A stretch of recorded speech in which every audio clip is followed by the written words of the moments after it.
Welcome to the Moss HR Minute, where we help business owners build and care for great teams, one Moss Minute at a time. I'm Michele Spiezia, and I'm so honored to be sitting in the host chair today. I am the general manager of the universe at Ellysium Racing, and Nicole Moss, who you usually see sitting right here, has been brave enough to let me take over for this episode and put her in the hot seat. Nicole is the co-founder of Moss Consulting HR Services, and she acts as the outsourced HR department for growing businesses, fractional HR, payroll, benefits, recruiting, compliance, the whole enchilada. The idea is that small and mid-sized business owners get the entire experienced HR team in their corner, and they only pay for what they actually need each month. It's a model I find genuinely brilliant, and I've been wanting to dig into how it got built. So, Nicole, welcome to your show. Thanks. I'm so happy to be here. Thank you so much. All right. So, my Instagram handle is The Whole Story. So I intend on getting yours today. Let's do it. Let's start where everything starts at the beginning. What was the inspiration for Moss Consulting when it first began, and what problem were you trying to solve? It's crazy. So I was working for two companies at the same time.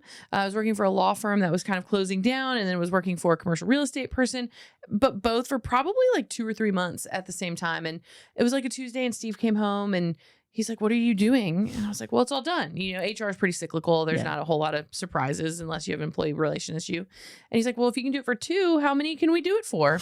And the answer right now, with the help of our incredible team, is over 55 clients and companies that we work with. But overall, we just wanted to help business owners get back to doing what they got into business to do. And we manage, like we talked about earlier, people are messy and they take a long time, and it should, it's a beautiful thing. But we like to support business owners with by supporting their people. Absolutely. Yeah. And so, I'm the process architect. Yes. So my question that came to mind as I heard you say that is like, yes, people are messy. And yet you were working for these two companies at the same time. Yeah. What patterns did you notice that you said, okay, I could take this to many, many companies and solve the same problems in all different places? Yeah, I think it's in human resources and the relationships between humans.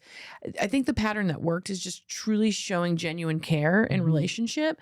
And I know as a process architect, you're probably like, what did you do? But like for the people side, I really believe that if you can genuinely, it's gotta be true, when the hearts and the minds of the people that you're managing, in HR, it's cyclical. It's payrolls run when it's run. You deal with an employee relation issue generally the same way. The handbook is the handbook. The policies are the policies. But if you really get to know people and care about those people, when you have to enforce policy or you have to roll out a policy or a change or have a difficult discussion, they trust you. And so what we've done at Moss is our number one goal is to identify and reduce risk for the clients, for their company, right? So there's no company, there's no employees. So that's number one. Number two is to create these like really lasting relationships with their employees, because no one's calling HR because they're having a good day. Something's going on, right? They're having a conflict that they need help dealing with. They have, insurance questions. So, I think the thing that what we were able to kind of put into a box is the way that, and I'm not trying to be egotistical here at all, but no, do it. Be egotistical. People trust me and they like me. And I think that I try to make people feel like they're the only one.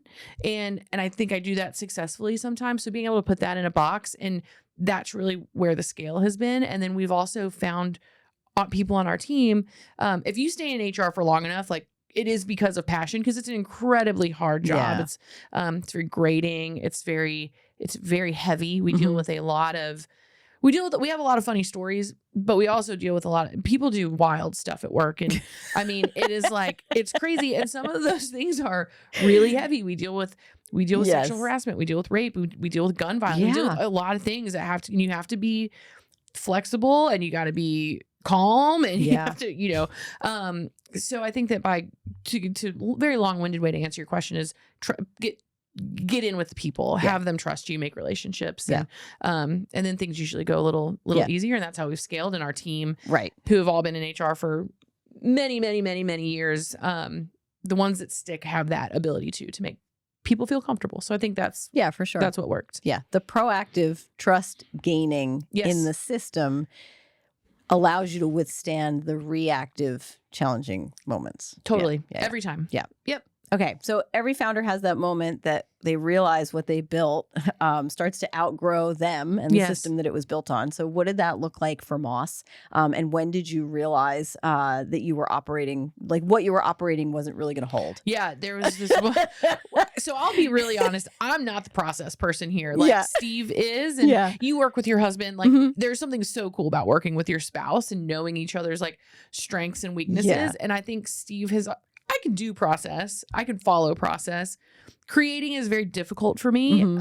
I kind of do this, like we talked about earlier, this like FFO world of like, I just figure stuff out. Right. You know, and like, am I good at replicating it? Probably not. There was a point in our career where it was me and Steve and Deb, who was our first ever hire. Deb has since retired, and love Deb so much, but me and Deb were just slinging HR and trying to make things work at that point. And I had signed a client that we were supporting probably 60 people total at that point. Wow. We had signed a client that had like 85 people. So we more than doubled. And Steve was like, hey, you can't do this with a cell phone and an email inbox. I'd like to watch you try. Yeah, like, but it's not no, gonna actually. happen. Like, and I was like, and I never had the thought of like, this isn't gonna work. I was like, oh well, which is just more, you know, like how hard could it be? I just FFO. I just figured it out. I literally just had that vision of I Love Lucy, where she The and Ethel are chocolate. on the bonbon line, which I just posted on Instagram lately. I'm like, bonbon vibes line. today. This is it. Yes. You're like, no, I got Yeah, it. I got No, it. And don't they go got- faster, and she's like absolutely putting don't them in her got mouth. it. Yeah. Yes, the system will not hold. Exactly. So Steve, at that point, when we at that time we like doubled our employees that we were going to support, and he's like, this is going to be a huge problem if we don't do well. Yeah. So he went and found, like, he did all of the research on HubSpot, and we looked at a bunch like Zendesk and all these. He's like, we need a ticketing system to be able to take this influx. Luckily, he did that, because 2 weeks later we signed our now still one of our biggest, and you're not supposed to have favorites, but they've just been incredible to us. These two leaders that had, it's a medical staffing company out of Dallas called Frontier Search Partners. And they are incredible leaders, very much servant leaders. I want to be them when I grow up. They're incredible, incredible people. They had like 400 employees, and Steve's like, oh no, this isn't going to work. So that was the time when we really had gotten some traction. We brought on some new clients, and he was like, we need systems. We need an operational system. Yeah. And so we've been with HubSpot ever since then, and it's been excellent. He's bastardized it a little bit. It wasn't meant for what we use it for. Yeah. There's not software out there for what we do, and HubSpot was the most kind of malleable to what we do. But that was the moment, was right. It was like 2020. Things were changing. We brought on a lot of people, and Steve stood it up. So it was great. All right, I'm going off the script, but the question that comes to my mind, right, is like, so you're the HR leader, you're the HR folks. You now have your own team of employees, right? So it's like it's Inception to me, right? It's the dream within the dream. So it is. How do you apply your own the thing? It's always easier to like tell people how to do the thing or help other people do the thing than doing the thing in your own house in a lot of ways. So talk to me about your kind of internal structure with employees. I think it's been one of the biggest struggles that I've ever had in my career, honestly, because again, it's not what I do. And we are working diligently we have an incredible leadership team, myself and Steve, along with these two incredible women that are on our team, just absolute badasses. And we're trying to put that in a box right now. One of the things that I think that I've done a really or I've had a challenging time doing is like building process of how I do what I do. Because a lot of what I do is it's on vibes with people. Yeah. I don't know how else to say it. It's like, well, it just comes naturally to like feel out the vibes of a situation. I can read between the lines. It's a lot of like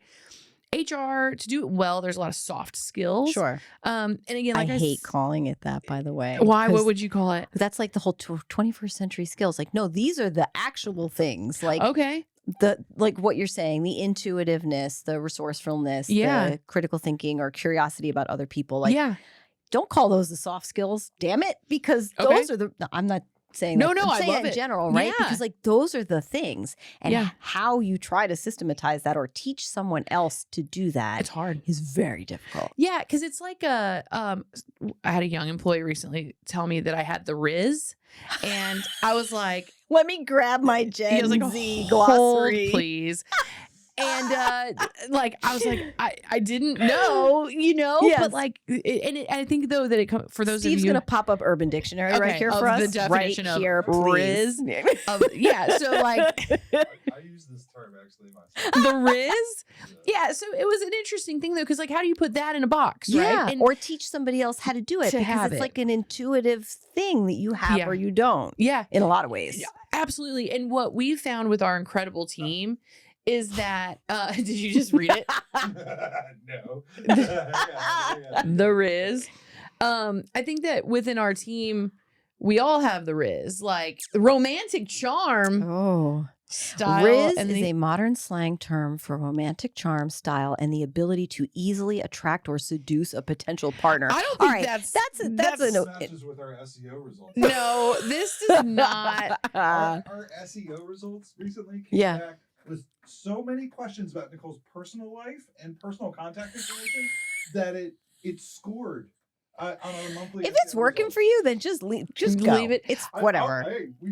Just go with it. Promote the words on Google Words now. Yes. Well, Whatever it takes. My understanding of Riz Charisma, was right? It comes from charisma, yes, and Yeah. not so much the Not so ability much to like you seduce. seduce and manipulate No, people into doing what like- you want. No, like to read between the lines Yeah. to help people feel comfortable. But what I will say, and maybe I shouldn't use the Riz as we've just learned what it is that very generational difference Yes. there. But our team has that thing. Like the people that are on our team who they've been HR leaders, they've been directors, they've been partners, they've been these incredible people who've worked through, again, we deal with some weird stuff Yeah. every day. Michelle, I'm still surprised. Mind I'm still blown all the surprised. time, right? Yeah. You're like, you did that at work today. Cool. Let's figure it out. Like, but I think that when we're interviewing, Steve has done an excellent job, and our team, Presley and Ashley, who are on our leadership team, and myself, we all interview, and you got to we need to have 3 yeses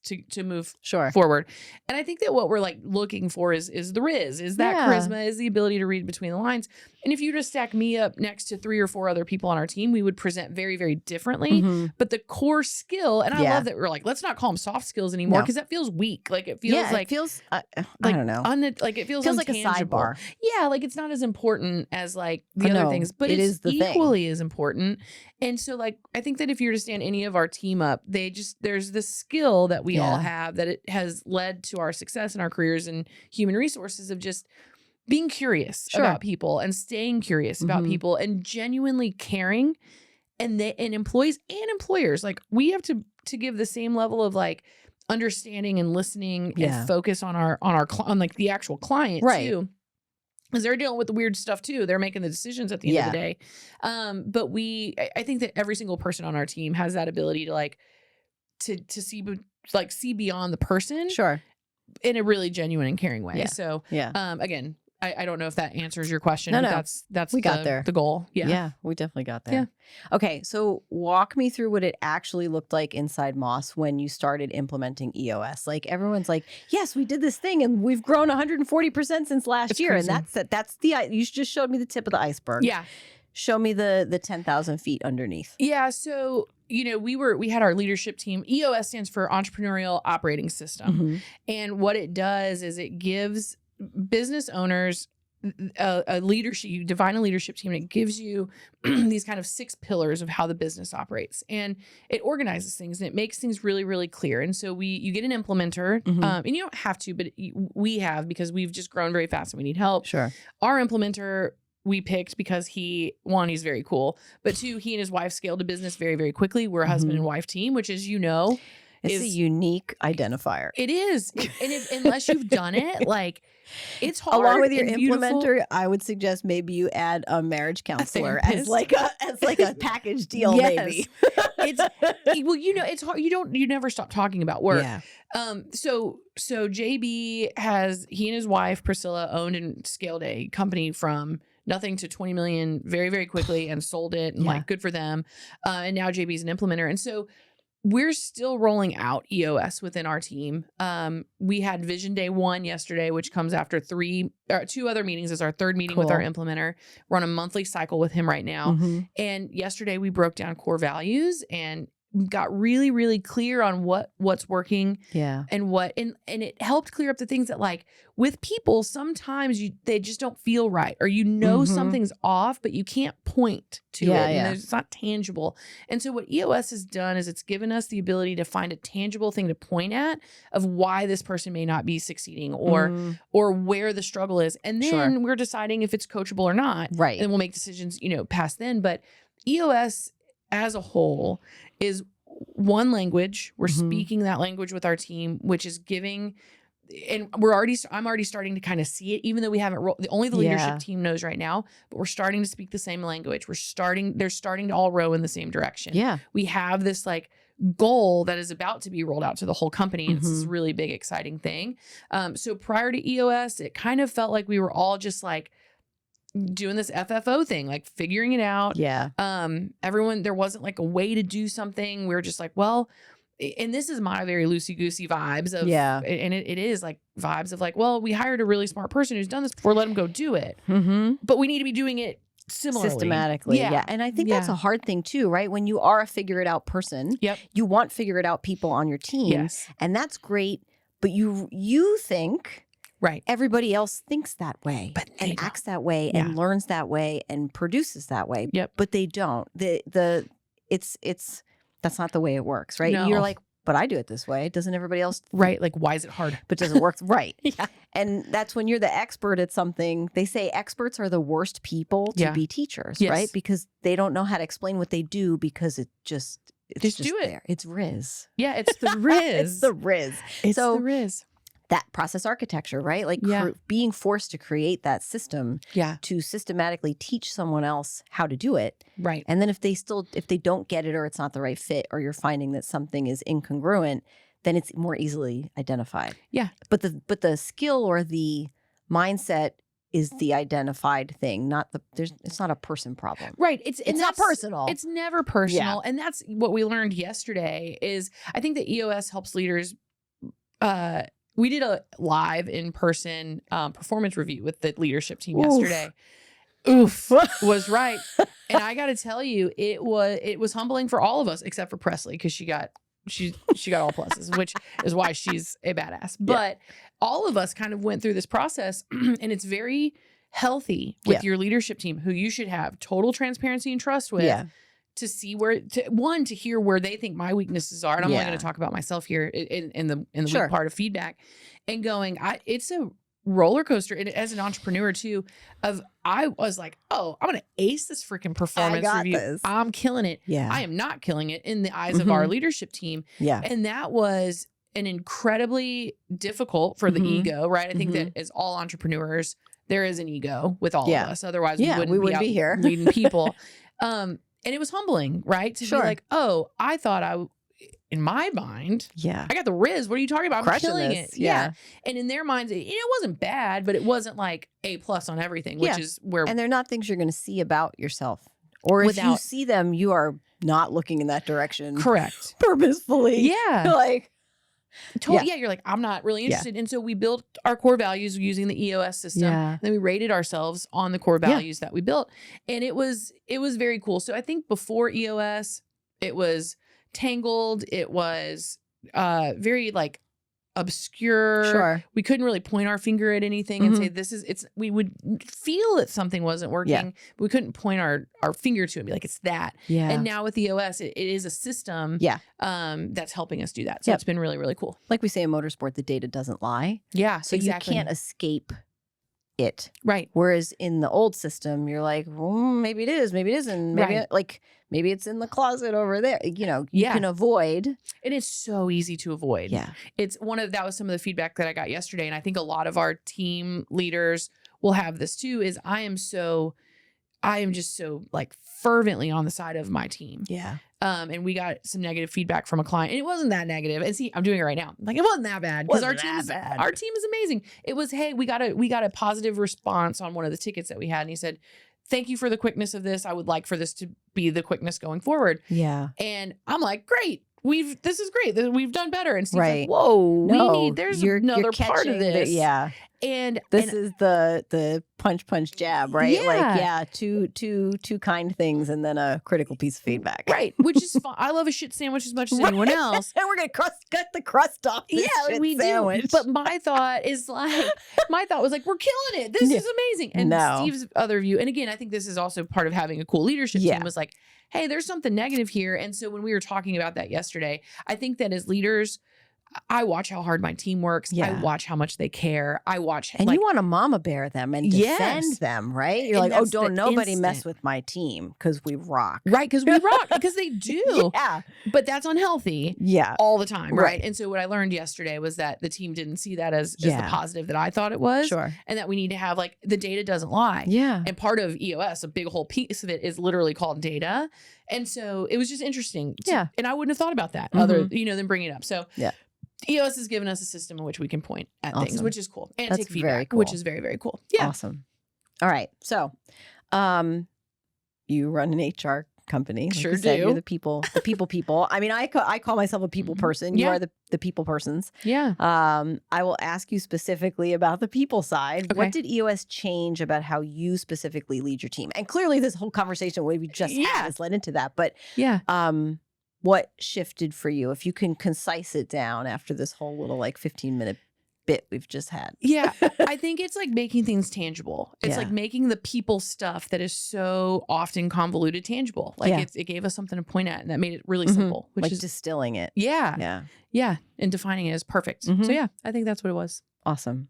Okay. So there are clearly founders watching who have heard of EOS. I'm personally excited. I'm like, wait, if you add in the marriage counselor, count me in. And maybe they've picked up the book, but they haven't made the move. So as someone now personally implementing this in your own team, which is an HR team, what would you suggest? What do you say? I say do it. It's worth it. I've had the unique opportunity, just luck in life to, I worked for a company prior, lead commercial, run by Tim Mooney, who was the president of EO, which is different than EOS at the time. And we had an EOS implementer named James Ashcroft, who's one of the best in town. And James has built and scaled incredible companies. And I got to learn EOS through him first. And this was 10 years ago, maybe. And I still think back to that. I use that education that I learned from James often. We now have the opportunity to be implementing EOS with our company that we own with JB Salceda, who is very different approach than James. Obviously, it's the same subject. It's still EOS. What I can say on both fronts of having two different implementers and two different teachers, and now I consider them mentors and friends at this point, is that it can't hurt. Right. It's only good. Right. It's given us structure that we didn't have before. And so if anyone is considering EOS, I think that my advice would be to read Traction. That's the book, Traction. Read Good to Great, which is another book. It's in that order. And there's other books in the system, but read those two if you want to, if you're interested in implementing it. And then interview several implementers. There's a ton in Austin. We went with JB specifically because he and his wife scaled a business. He's a badass. He's very direct, which I think Steve and I need. That's good for us and for our leadership team. But there's a ton of implementers in Austin. So I would say read Traction, read Good to Great, interview implementers. And the longer you wait, I really think the more you'll regret it once you start. Like, because why didn't we do this before? Yeah, because it really does create clarity in the chaos that I sleep better. We run these L10 meetings. We have a scorecard. It's all of these things that we have visibility into the business that we didn't have before. And it just helps us. I know it helps Steve feel more comfortable about our growth and our path. I sleep better knowing that we have growth and a path. And so I would just say, stop wasting time, read the books, find an implementer. It will make your dreams come true. FFO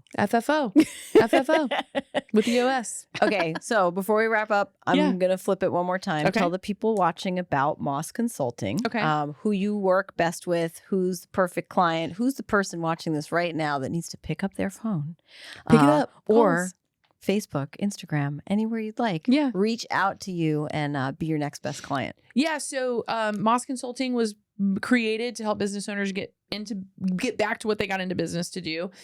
So we help do anything HR. We can act as their entire HR department. We can fill in the cracks where they need us. We only charge for the time that we work, which is very, very different from our competitors. So if you are having problems processing payroll, if you're having hard time putting benefit processes into place, if you have people problems, if you're growing really fast, if your people on your team are taking more of your time than you would like it to, and people deserve time. So if you know, and you know that as a business owner, but if it's taking away from your growth or your scale, reach out to us. You can book a link or you book a consultation by clicking on the link below, or go to our website, which is mossconsulting.com, and book a consultation, and we'll work. And the perfect client for us is really anyone who employs humans. There's no industry, there's no special thing that we're better at or not. We're really good at people. So if you employ people, reach out to us. And if you're right here in Easton Park, like we are, they'll be happy to meet you with Siniso. So Nicole, thank you honestly for putting me in the driver's seat here for a moment. This is exactly the type of conversation that business owners need to hear. What you're describing isn't just an HR story. It's a story about being brave enough to build something that's real, and being honest enough to fix it when it needs fixing. And to be the one to show up with the Riz. So with the much Riz. respect. So if you're a business owner watching this and the people side of your operation is keeping you up at night, reach out to Nicole. The link is in the description. And if this conversation gave you something today, share it with someone you know who needs it. I'm Michele Spiezia, sitting in for Nicole Moss, and this has been the Moss HR Minute.